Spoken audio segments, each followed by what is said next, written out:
Hi hello friends, ఈరోజు నేను మీకు చోలే మసాలా కర్రీ ఎలా తయారు చేసుకోవాలో చూపిస్తాను. అది కూడా కాబూలి శనగలతో కాకుండా ఇలా నల్ల శనగలు వేసి చేశాను. టేస్ట్ చాలా బాగుంటుంది. కాబూలి శనగల దానికన్నా ఇంకా రుచి ఇంకా బాగుంటుందండి. డెఫినెట్గా ట్రై చేయండి. మనకి నల్ల శనగలు అనేటివి హెల్త్కి చాలా మంచిది కాబట్టి టేస్ట్ ఎలా ఉంటుందేమో అనుకోవద్దు. టేస్ట్ మాత్రం మీకు ఏ రెస్టారెంట్లో ఏ ధాబాలో తిన్నా దొరకదండి ఈ రుచి. అంత బాగుంటుంది. ఇందులో ఎక్కువ మసాలాలు ఏవి వాడలేదు కాబట్టి తక్కువ మసాలాలతో టేస్ట్ అద్భుతంగా ఉంటుంది.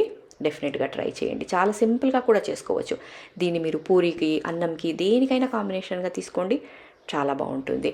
డెఫినెట్గా ట్రై చేయండి. ఈ వీడియో లింక్ నేను మీకు కింద ఇస్తాను. జస్ట్ మీరు ఆ లింక్ ప్రెస్ చేయండి అంతే. మీకు కంప్లీట్ డీటెయిల్డ్ వీడియో వస్తుంది. స్కిప్ చేయకుండా చూడండి, మీకు క్లియర్గా అర్థమవుతుంది. మీకు కనుక నచ్చినట్టయితే ఈ వీడియో అలాగే మీ ఫ్రెండ్స్ అండ్ ఫ్యామిలీకి కూడా షేర్ చేయండి. కానీ సబ్స్క్రైబ్ చేసుకోండి. టేస్ట్ మాత్రం తప్పకుండా ట్రై చేయండి. తప్పకుండా ట్రై చేసిన